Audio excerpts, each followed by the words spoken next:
سیرت نگار حضرت محمد صلی اللہ علیہ وآلہ وسلم کی ولادت کے دن اور سال پر متفق ہیں، البتہ تاریخ پیدائش کے بارے میں اختلاف رائے پایا جاتا ہے۔ ولادت کا دن سوموار اور سال عام الفیل یعنی 571 عیسوی ہے۔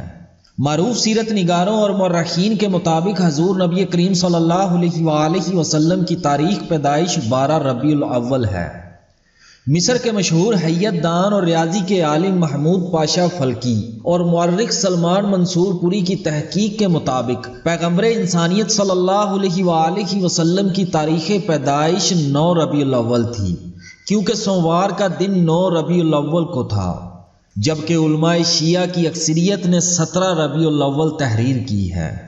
سیرت نگاروں کی اکثریت کا چونکہ 12 ربیع الاول پر اتفاق ہے، لہذا مسلمانوں کی واضح اکثریت اسی کو پیغمبر انسانیت صلی اللہ علیہ وآلہ وسلم کا یوم ولادت تسلیم کرتی ہے۔ رحمت للعالمین صلی اللہ علیہ وآلہ وسلم مکہ میں صفا کی پہاڑی کے نزدیک شعیب ابی طالب کے جس گھر میں پیدا ہوئے وہ محمد بن یوسف ثقفی کی ملکیت تھا۔ خلیفہ ہارون الرشید کی ماں نے اس مبارک گھر کو خرید کر مسجد میں تبدیل کر دیا، لوگ اس کی زیارت کرتے اور نماز پڑھتے۔ راوی کے مطابق آج کل یہ لائبریری کی صورت میں موجود ہے۔ حضور اکرم صلی اللہ علیہ وآلہ وسلم کی والدہ ماجدہ بی بی آمنہ رضی اللہ تعالی عنہا کے مطابق ان کے حمل کے ایام بڑے آسانی سے گزرے اور کوئی بوجھ محسوس نہ ہوا۔ جب ایام پورے ہو گئے تو فرشتے نے خواب میں نومولود کے لیے یہ دعا پڑھنے کے لیے کہا، اللہ واحد سے اس کے لیے ہر حاسد کے شر سے پناہ مانگتی ہوں۔ حضور پر نور صلی اللہ علیہ وآلہ وسلم کے دادا عبد المطلب نے اپنے پوتے کا اسم مبارک محمد صلی اللہ علیہ وآلہ وسلم رکھا، جبکہ بی بی آمنہ رضی اللہ تعالی عنہا نے خواب کے مطابق احمد رکھا۔ جب قریش نے جناب عبد المطلب سے منفرد نام رکھنے کی وجہ پوچھی تو انہوں نے کہا کہ محمد نام اس لیے رکھا تاکہ میرے فرزند کی تعریف دونوں جہاں میں ہو۔ جناب عبد المطلب اپنے پوتے کو گود میں اٹھا کر کعبہ شریف میں لے گئے اور یہ دعا کی، سب تعریف اللہ کے لیے جس نے مجھے پاک آستینوں والا یہ بچہ عطا فرمایا، یہ اپنے پنگوڑے میں سب بچوں کا سردار ہے، میں اسے بیت اللہ شریف کی پناہ میں دیتا ہوں۔ جناب عبد المطلب نے پیدائش کے 7ویں روز اونٹ ذبح کر کے عزیز و اقارب کی دعوت کی۔ رسم کے مطابق نومولود کے سر کے بال منڈوائے گئے اور بالوں کے وزن کے برابر سونا خیرات کیا گیا۔ حضور اکرم صلی اللہ علیہ وآلہ وسلم کی والدہ نے 7 روز تک اپنے فرزند کو دودھ پلایا۔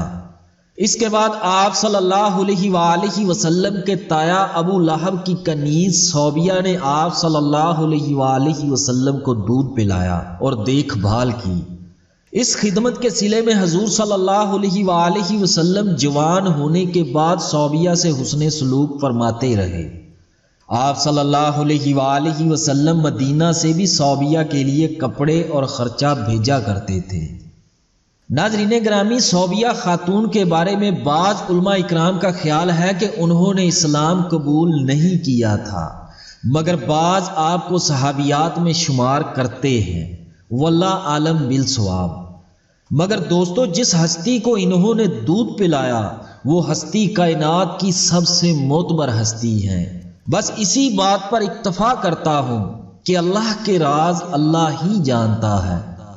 اللہ اپنے حبیب کے صدقے ان کے درجات کو بلند کرے، اور میری طرف سے جانے انجانے میں کوئی غلطی یا گستاخی ہوئی ہو تو اللہ تبارک و تعالی اپنی بے مثال رحمت کے سبب معاف فرمائے، آمین۔ ناظرین گرامی، بعض سیرت نگاروں نے حضور مکرم صلی اللہ علیہ وآلہ وسلم کی ولادت کے مبارک موقع پر رونما ہونے والے معجزات کا ذکر کیا ہے۔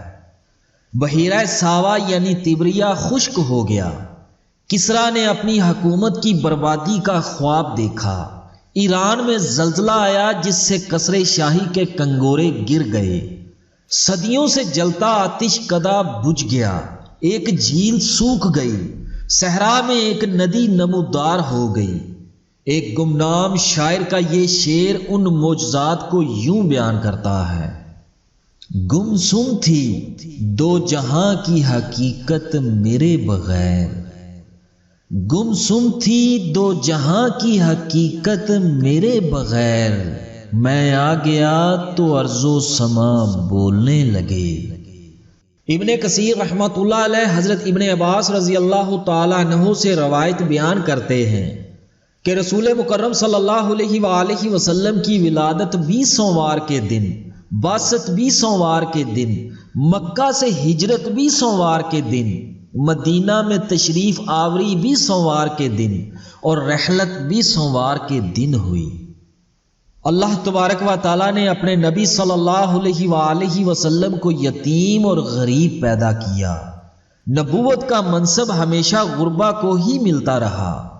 قریش کو ایک اعتراض یہ بھی تھا کہ رب نے کسی امیر اور دولت مند کو نبوت کے منصب سے سرفراز کیوں نہ کیا؟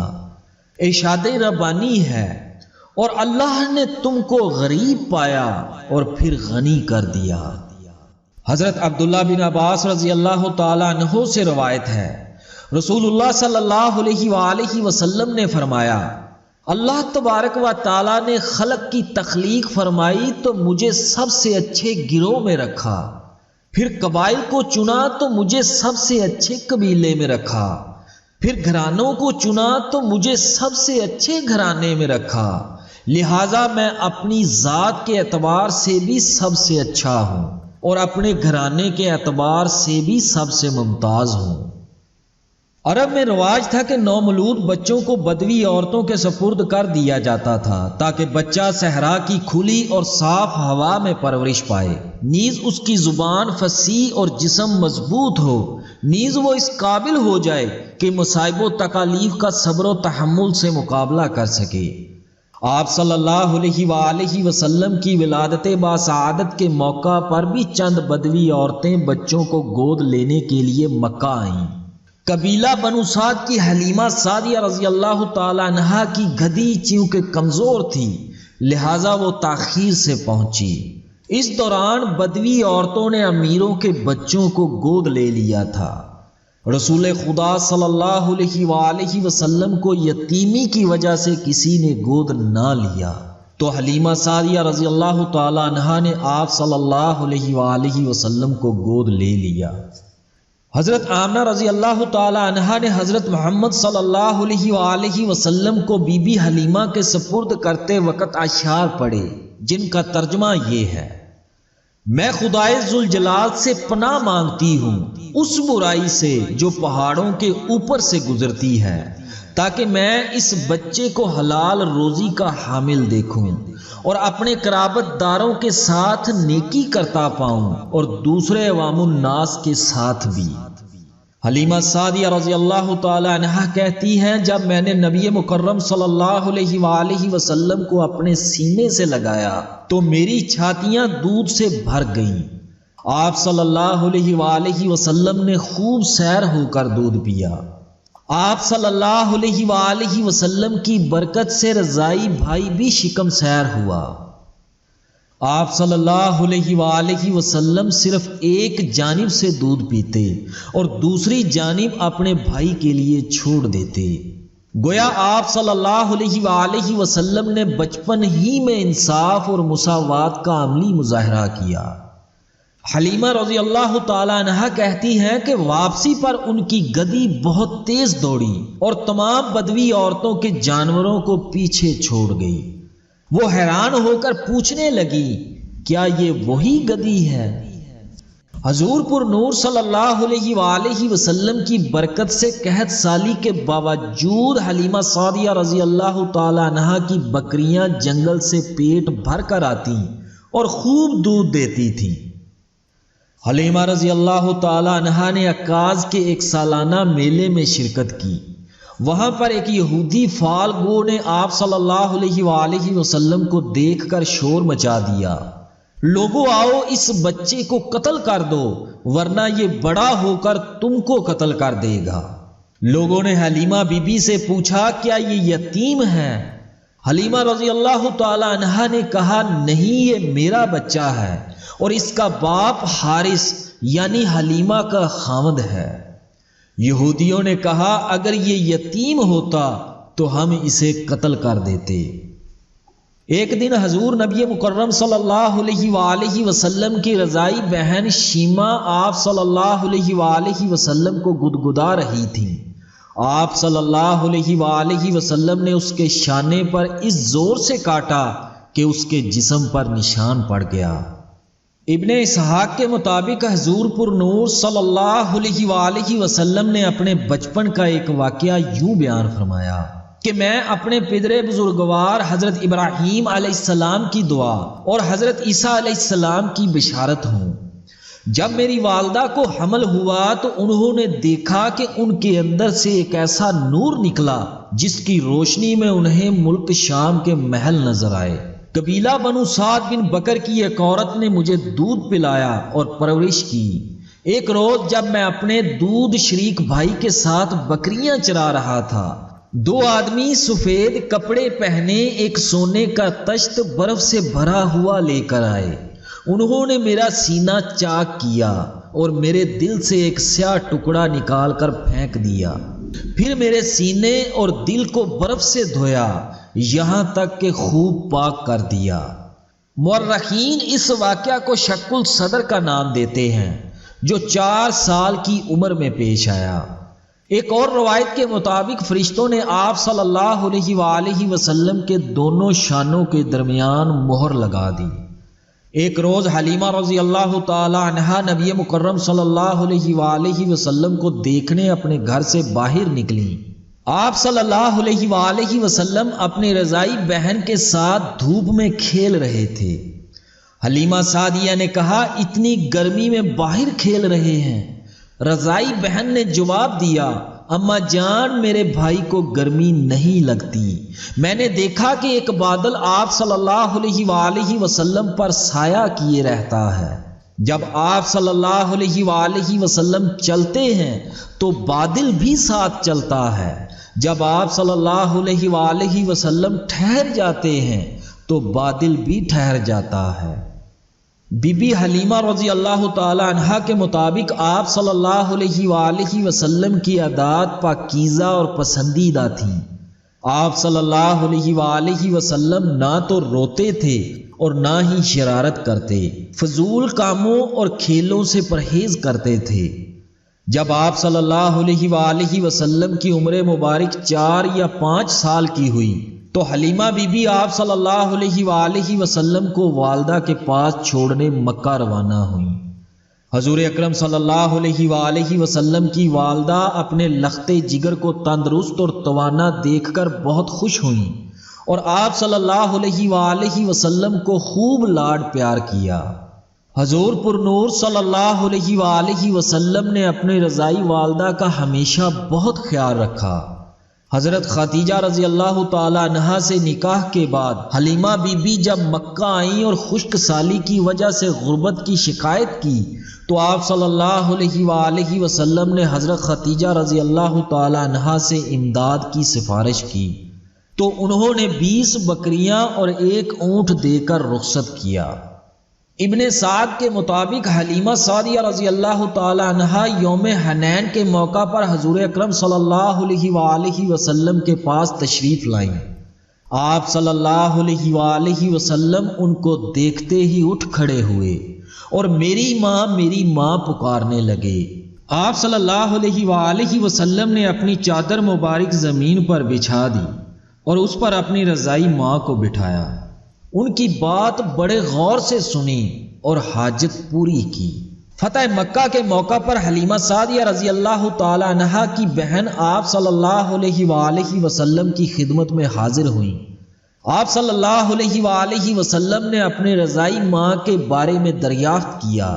جب آپ صلی اللہ علیہ وآلہ وسلم کو علم ہوا کہ وہ فوت ہو چکی ہیں تو آپ صلی اللہ علیہ وآلہ وسلم کی آنکھوں میں آنسو آ گئے۔ آپ صلی اللہ علیہ وآلہ وسلم نے اپنے رضائی خالہ کو لباس، سواری کا جانور اور کچھ درہم دے کر رخصت کیا۔ آپ صلی اللہ علیہ وآلہ وسلم کی رضائی بہن شیما غزوہ حنین کے قیدیوں میں شامل تھیں۔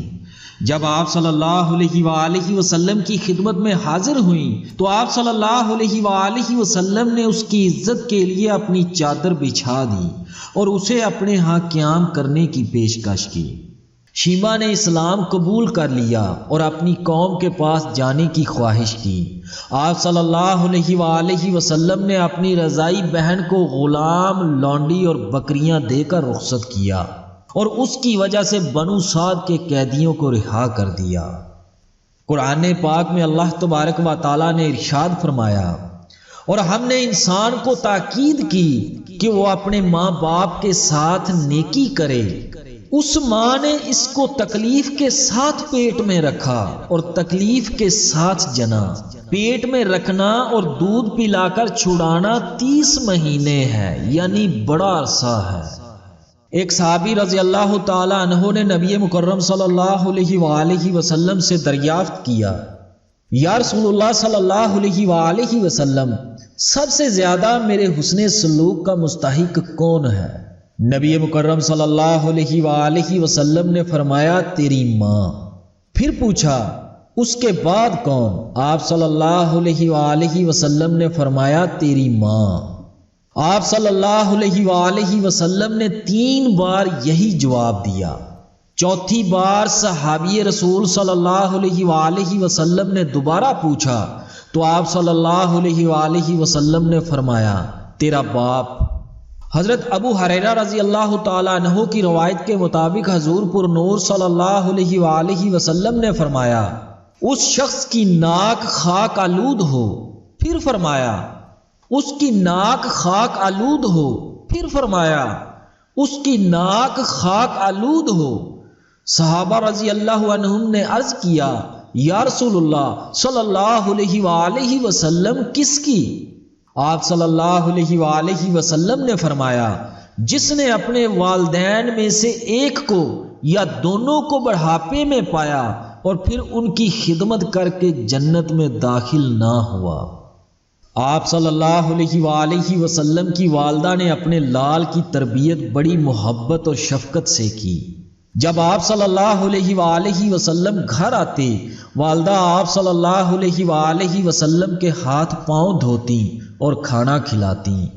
ام ایمن رضی اللہ تعالی عنہا کا بیان ہے کہ آپ صلی اللہ علیہ وآلہ وسلم نے کبھی بھوک یا پیاس کی شکایت نہیں کی۔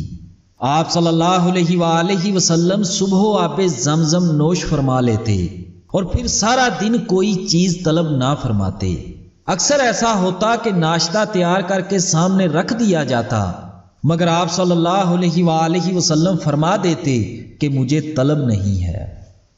حضور پر نور صلی اللہ علیہ وآلہ وسلم 6 سال کے ہوئے تو ان کی والدہ نے آپ صلی اللہ علیہ وآلہ وسلم کو ننہال سے ملاقات کروانے اور والد کی قبر دکھانے کے لیے یثرب یعنی مدینے کے سفر کا ارادہ کیا۔ اس سفر کے دوران ام ایمن رضی اللہ تعالی عنہا بھی ہمراہ تھیں۔ یثرب پہنچ کر حضرت آمنہ رضی اللہ تعالی عنہا نے بنو عدی بن النجار کے ہاں قیام کیا۔ آپ صلی اللہ علیہ وآلہ وسلم کی دادی سلمہ بھی اس خاندان سے تعلق رکھتی تھیں۔ حضرت آمنہ رضی اللہ تعالی عنہا نے اپنے جگر گوشے کے ہمراہ اپنے خاوند کی قبر پر حاضری دی۔ مدینہ میں قیام کے دوران آپ صلی اللہ علیہ وآلہ وسلم نے گھر کے قریب تالاب میں تیراکی سیکھی۔ آپ صلی اللہ علیہ وآلہ وسلم بچوں کے ساتھ کھیلتے اور درختوں پر بیٹھے پرندے اڑاتے۔ حضور اکرم صلی اللہ علیہ وآلہ وسلم نے اپنی والدہ کی گھریلو زندگی کے بارے میں بتایا کہ آپ صلی اللہ علیہ وآلہ وسلم کی والدہ سوکھا گوشت کھاتی تھیں، نیز کفایت شعاری کی وجہ سے قربانی اور تحفے میں ملنے والے گوشت کو محفوظ کر لیتی تھیں۔ مدینہ میں 1 ماہ قیام کے بعد حضرت آمنہ رضی اللہ تعالی عنہا مکہ واپس لوٹیں تو راستے میں بیمار ہو کر مدینہ اور مکہ کے درمیان ابوا کے مقام پر اپنے لختے جگر سے بچھڑ گئے۔ آپ صلی اللہ علیہ وآلہ وسلم کے لیے ماں کی جدائی کا صدمہ ناقابل برداشت تھا۔ آپ صلی اللہ علیہ وآلہ وسلم اپنی والدہ سے لپٹ گئے اور روتے ہوئے کہا، ماں آپ جواب کیوں نہیں دیتی؟ یہ جذباتی کیفیت والدہ کی قبر پر بھی طاری رہی اور قبر کے قریب بیٹھ کر بلند آواز میں پکارا، ماں آپ گھر کیوں نہیں چلتی؟ کیا آپ کو معلوم نہیں کہ میرا آپ کے سوا کوئی نہیں ہے؟ ام ایمن رضی اللہ تعالی عنہا آپ صلی اللہ علیہ وآلہ وسلم کو ساتھ لے کر جناب عبد المطلب کے پاس پہنچیں۔ وہ حضرت آمنہ رضی اللہ تعالی عنہا کی وفات کی خبر سن کر بڑے رنجیدہ ہوئے۔ آپ صلی اللہ علیہ وآلہ وسلم کے دادا اور پھوپھیوں نے آپ صلی اللہ علیہ وآلہ وسلم کو دلاسا دیا اور غم کی کیفیت سے نکالنے کی مروجہ تدابیر اختیار کی۔ جناب عبد المطلب نے خصوصی شفقت کا مظاہرہ کیا۔ وہ آپ صلی اللہ علیہ وآلہ وسلم کے بغیر کھانا نہیں کھاتے تھے اور آپ صلی اللہ علیہ وآلہ وسلم بلا روک ٹوک اپنے دادا کے پاس آ جاتے۔ مورخین کے مطابق جناب عبد المطلب کے لیے کعبہ کی دیوار کے پاس مسند بچھائی جاتی تھی جس پر قریش کے بزرگ بیٹھتے تھے۔ جناب عبد المطلب اپنے عظیم پوتے کو اپنے ساتھ لے جاتے اور مسند پر بٹھاتے۔ جب کوئی شخص آپ صلی اللہ علیہ وآلہ وسلم کو اٹھانے کی کوشش کرتا تو جناب عبد المطلب کہتے، میرے بیٹے کو بیٹھنے دو، اس کی شان ہی کچھ اور ہے، وہ اتنا بلند مرتبہ اور اعلیٰ مقام پائے گا کہ کسی عربی کو نہ پہلے ملا نہ بعد میں ملے گا۔ جناب عبد المطلب ام ایمن رضی اللہ تعالی عنہا کو تاکید کرتے کہ وہ ایک پل بھی آپ صلی اللہ علیہ وآلہ وسلم سے غافل نہ ہونے پائے۔ محسن انسانیت صلی اللہ علیہ وآلہ وسلم 8 سال کے ہوئے تو ان کے دادا بھی ساتھ چھوڑ گئے۔ جناب عبد المطلب کی وفات پر سارا شہر سوگوار تھا۔ آپ صلی اللہ علیہ وآلہ وسلم بھی اپنے پیارے دادا کے جنازے کے ساتھ روتے جاتے تھے۔ یہ قدرت کا کرشمہ ہے کہ آپ صلی اللہ علیہ وآلہ وسلم ابھی ماں کے پیٹ میں تھے کہ باپ کی شفقت سے محروم ہو گئے۔ 6 برس کے ہوئے تو والدہ بچھڑ گئیں، 8 برس کے ہوئے تو دادا کے مہربان سائے سے محروم ہو گئے۔ اللہ تبارک و تعالیٰ نے اپنے محبوب کی کیفیت کو قرآن کریم میں بیان فرمایا، اے حبیب، کیا اس نے آپ کو یتیم نہیں پایا، پھر اس نے آپ کو معزز مکرم ٹھکانہ دیا۔ ام ایمن رضی اللہ تعالی عنہا نے آپ صلی اللہ علیہ وآلہ وسلم کو بچپن میں کھلایا اور پلایا اور خدمت کا بے مثال حق ادا کیا۔ وہ ہمیشہ آپ صلی اللہ علیہ وآلہ وسلم سے بڑی شفقت سے پیش آتی۔ یہی ایک تحفہ تھا جو آپ صلی اللہ علیہ وآلہ وسلم کو اپنے والدین کی جانب سے ملا تھا۔ حضرت ام ایمن رضی اللہ تعالی عنہا کافی عرصہ آپ صلی اللہ علیہ وآلہ وسلم کی خدمت کرتی رہی۔ آپ صلی اللہ علیہ وآلہ وسلم ام ایمن رضی اللہ تعالی عنہا کی بڑی عزت کرتے اور میری ماں کہہ کر یاد فرماتے۔ حضرت خدیجہ رضی اللہ تعالی عنہا کے ساتھ نکاح کے بعد آپ صلی اللہ علیہ وآلہ وسلم نے ام ایمن رضی اللہ تعالی عنہا کو آزاد کر دیا۔ حضرت ابو ہریرہ رضی اللہ تعالی عنہ کی روایت کے مطابق آپ صلی اللہ علیہ وآلہ وسلم نے فرمایا، جو مسلمان غلام کو آزاد کرے تو اللہ تعالیٰ اس کے ہر عضو کے عوض اس کا عضو آگ سے آزاد فرمائے گا، حتیٰ کہ شرمگاہ کے بدلے شرمگاہ۔ حضرت ام ایمن رضی اللہ تعالی عنہا کا نکاح حضرت زید رضی اللہ تعالی عنہ بن حارثہ سے ہوا۔ اس نکاح کے بعد اسامہ بن زید رضی اللہ تعالی عنہ پیدا ہوئے۔ ایک حدیث کے مطابق حضور پر نور صلی اللہ علیہ وآلہ وسلم نے شام پر حملے کے لیے اسلامی فوج کا ایک دستہ روانہ فرمایا اور اسامہ بن زید رضی اللہ تعالی عنہ بن حارثہ کو لشکر کا امیر مقرر کیا۔ بعض صحابہ اکرام رضی اللہ عنہم نے اعتراض کیا تو آپ صلی اللہ علیہ وآلہ وسلم نے فرمایا، آج تم اس کی امارت پر معترض ہوئے ہو تو یہ کوئی نئی بات نہیں، اس سے پہلے تم اس کے باپ زید کی امارت پر بھی اعتراض کر چکے ہو، حالانکہ خدا کی قسم وہ اس کا اہل تھا اور یہ اسامہ بھی اپنے باپ کی طرح مجھے پیارا ہے۔ حضور اکرم صلی اللہ علیہ وآلہ وسلم نے اپنے عمل سے غلام اور آقا، حسب و نسب، گورے اور کالے کے امتیاز کو ختم کر دیا اور انسانیت کی بنیاد رکھ دی تھی۔ جناب عبد المطلب کی وصیت کے مطابق جناب ابو طالب نبی مکرم صلی اللہ علیہ وآلہ وسلم کے نگران بنے۔ ابو طالب آپ صلی اللہ علیہ وآلہ وسلم کے والد کے سگے بھائی تھے۔ وہ عیالدار اور معاشی لحاظ سے تنگ دست تھے، جبکہ آپ صلی اللہ علیہ وآلہ وسلم کے دوسرے چچا مالدار تھے۔ اس کے باوجود جناب ابو طالب کو نگران مقرر کرنا آپ صلی اللہ علیہ وآلہ وسلم کے ساتھ دادا کی محبت کا منہ بولتا ثبوت ہے۔ جناب عبد المطلب جانتے تھے کہ ان کا کون سا بیٹا ان کے منفرد پوتے کی بہترین نگرانی کر سکے گا اور آنے والے حالات کا ثابت قدمی سے مقابلہ کرنے کا بھی اہل ہوگا۔ جناب ابو طالب کی بیوی فاطمہ بنت اسد رضی اللہ تعالی عنہا حضور پر نور صلی اللہ علیہ وآلہ وسلم کی چچی اور حضرت علی رضی اللہ تعالی عنہ کی والدہ تھیں۔ انہوں نے آپ صلی اللہ علیہ وآلہ وسلم کی پرورش بڑی محبت اور شفقت سے کی۔ وہ مکہ میں ایمان لائیں، مدینہ کی طرف ہجرت کی اور وہیں وفات پائی۔ آپ صلی اللہ علیہ وآلہ وسلم بھی اپنی چچی کی بڑی عزت کرتے تھے۔ آپ صلی اللہ علیہ وآلہ وسلم اکثر ان سے ملاقات کرتے۔ جناب ابو طالب آپ صلی اللہ علیہ وآلہ وسلم کی بڑی توجہ سے دیکھ بھال کرتے رہے۔ آپ صلی اللہ علیہ وآلہ وسلم کے بغیر دسترخوان نہیں بچھاتے تھے۔ جب آپ صلی اللہ علیہ وآلہ وسلم کھانے میں شریک ہوتے تو سب خوب سیر ہو کر کھاتے۔ جناب ابو طالب آپ صلی اللہ علیہ وآلہ وسلم کے مبارک ہونے کا اکثر اعتراف کرتے۔ انہوں نے ایک یتیم کی محبت سے پرورش کر کے اللہ تبارک و تعالیٰ کی خوشنودی حاصل کی۔ اللہ تبارک و تعالیٰ ان کے درجات کو بلند کرے، آمین۔ ایک حدیث کے مطابق حضور پر نور صلی اللہ علیہ وآلہ وسلم نے اپنی انگشت شہادت اور بیچ کی انگلی کو ملا کر فرمایا کہ میں اور یتیم کی کفالت کرنے والا دونوں جنت میں اس طرح داخل ہوں گے۔ حضرت ابو ہریرہ رضی اللہ تعالی عنہ سے روایت ہے کہ حضور اکرم صلی اللہ علیہ وآلہ وسلم نے فرمایا، مسلمانوں میں سے سب سے بہتر وہ گھر ہے جس میں کوئی یتیم ہو اور اس کے ساتھ عمدہ سلوک کیا جاتا ہو، اور بدترین مسلمان گھر وہ ہے جہاں کوئی یتیم ہو اور اس کے ساتھ برا برتاؤ کیا جاتا ہو۔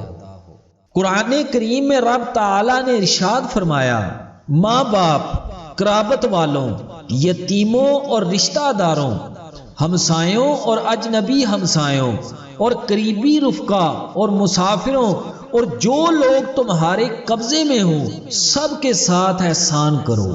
اللہ تمہیں ہدایت کرتا ہے کہ یتیموں کے ساتھ انصاف پر قائم رہو، اور جو بھلائی تم کرو گے وہ اللہ کے علم سے چھپی نہ رہ جائے گی۔ کیا آپ نے اس شخص کو دیکھا جو دین کو جھٹلاتا ہے؟ تو یہ وہ شخص ہے جو یتیم کو دھکے دیتا ہے اور محتاج کو کھانا کھلانے کی ترغیب نہیں دیتا۔ محمد ابن اسحاق کہتے ہیں کہ ایک قیافہ شناس مکہ آیا۔ قریش اپنے بچوں کو لے کر اس کے پاس پہنچے۔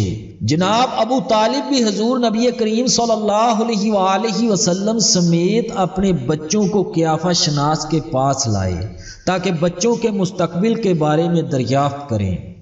اس شخص نے نبی مکرم صلی اللہ علیہ وآلہ وسلم کو ایک نظر دیکھا اور پھر کسی کام میں مصروف ہو گیا۔ جب فارغ ہوا تو بڑے اشتیاق سے کہنے لگا، وہ لڑکا کہاں ہے جسے میں نے ابھی دیکھا تھا؟ اسے میرے پاس لاؤ۔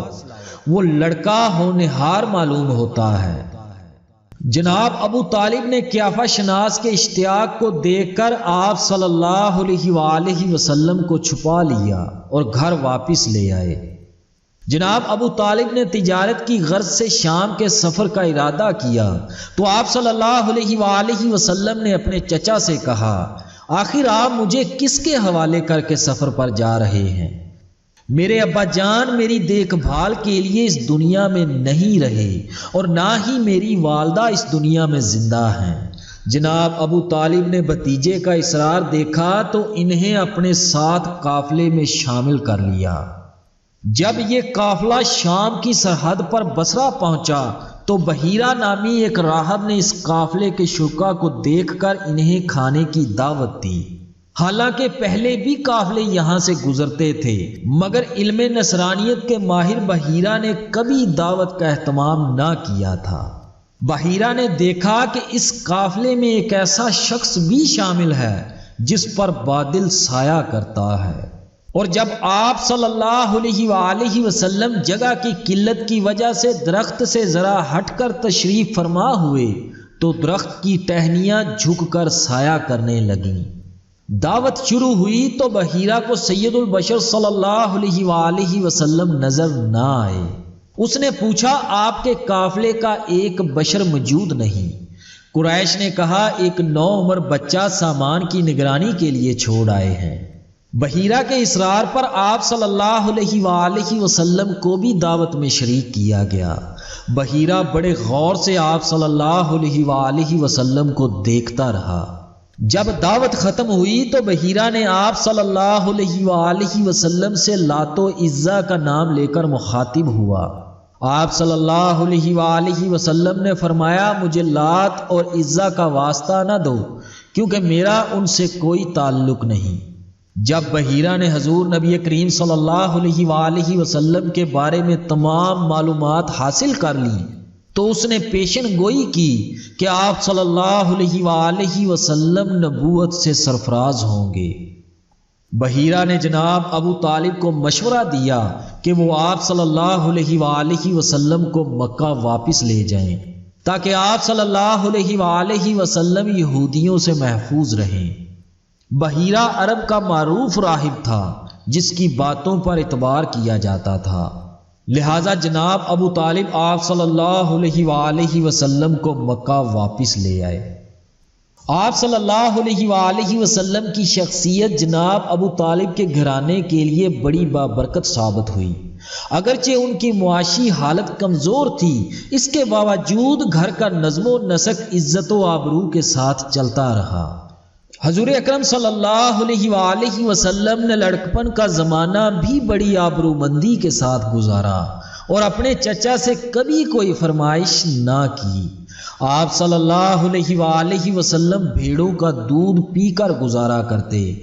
آپ صلی اللہ علیہ وآلہ وسلم جب رات سونے کے بعد صبح اٹھتے تو چہرے پر تازگی، رونق اور آب و تاب ہوتی اور آنکھیں صاف اور نکھری ہوتی۔ اللہ تبارک و تعالیٰ نے آپ صلی اللہ علیہ وآلہ وسلم کو رسالت و نبوت سے نوازنا تھا، لہٰذا آپ صلی اللہ علیہ وآلہ وسلم کی تربیت اور پرورش خاص انداز میں ہوئی۔ اللہ تعالیٰ نے ہر قدم پر اپنے حبیب صلی اللہ علیہ وآلہ وسلم کی حفاظت اور رہنمائی فرمائی۔ آپ صلی اللہ علیہ وآلہ وسلم اپنی قوم کی کسی مشرکانہ تقریب میں شامل نہ ہوئے۔ آپ صلی اللہ علیہ وآلہ وسلم کا بچپن، لڑکپن اور جوانی نہایت پاک بازی اور راست بازی میں گزری اور اپنے قبیلے میں صادق اور امین کی حیثیت سے جانے اور پہچانے گئے۔ آپ صلی اللہ علیہ وآلہ وسلم غیر مہذب اور آوارہ عادتوں سے بہت دور تھے، نہ تو کبھی میلے ٹھیلے میں شرکت کی اور نہ ہی لہو و لعب میں شامل ہوئے۔ اگر ایک دو مرتبہ ارادہ کیا تو اللہ تبارک و تعالیٰ نے اس ارادے سے باز رکھا۔ سیرت نگار السہیلی رحمہ اللہ تعالیٰ نے البخاری سے روایت کی ہے، آپ صلی اللہ علیہ وآلہ وسلم نے ایک شادی میں شرکت کا ارادہ کیا اور اپنی بکریاں ایک ساتھی کے حوالے کر کے شہر آئے۔ شادی کی تقریب ابھی شروع نہ ہوئی تھی کہ گرمی کی وجہ سے دیوار کے سائے میں بیٹھ گئے۔ تھوڑی ہی دیر میں آپ صلی اللہ علیہ وآلہ وسلم پر غنودگی طاری ہو گئی۔ جب بیدار ہوئے تو شادی کا جلوس، گانا بجانا اور دوسری رسومات ختم ہو چکی تھیں۔ آپ صلی اللہ علیہ وآلہ وسلم نے ایک بار پھر کسی شادی کی تقریب میں شرکت کرنا چاہی، مگر نیند غالب آ گئی اور آپ صلی اللہ علیہ وآلہ وسلم لہو و لعب سے محفوظ رہے۔ ابن اسحاق کی روایت ہے کہ جناب ابو طالب خاندان سمیت ہر سال ایک بت کی زیارت کے لیے جایا کرتے تھے، وہاں نظریں چڑھاتے اور قربانی کرتے۔ آپ صلی اللہ علیہ وآلہ وسلم کو بھی گھر کے افراد ساتھ جانے کے لیے مجبور کرتے، مگر آپ صلی اللہ علیہ وآلہ وسلم انکار کر دیتے۔ ایک بار بزرگوں نے بے حد اصرار کیا اور آپ صلی اللہ علیہ وآلہ وسلم بادل نخواستہ ساتھ چل دیے۔ واپسی پر سخت پریشان اور ہراساں نظر آئے۔ آپ صلی اللہ علیہ وآلہ وسلم کے رشتہ دار یہ کیفیت دیکھ کر گھبرا گئے اور دوبارہ کبھی آپ صلی اللہ علیہ وآلہ وسلم کو مجبور نہ کیا۔ نبی مکرم صلی اللہ علیہ وآلہ وسلم نے کچھ عرصہ جناب ابو طالب کی کپڑے اور عطر کی دکان پر بھی کام کیا۔ لاکھوں کروڑوں درود محمد صلی اللہ علیہ وآلہ وسلم پر اور آپ صلی اللہ علیہ وآلہ وسلم کی آل پاک پر۔ اللہ تبارک و تعالیٰ سے دعا کرتا ہوں کہ دوران بیان زبان کی لغزش کی وجہ سے یا جانے انجانے میں کوئی غلطی، گستاخی، کمی، کوتاہی ہو گئی ہو تو اللہ تبارک و تعالیٰ اپنی خاص رحمت کے سبب معاف فرمائے۔ آمین ثم آمین۔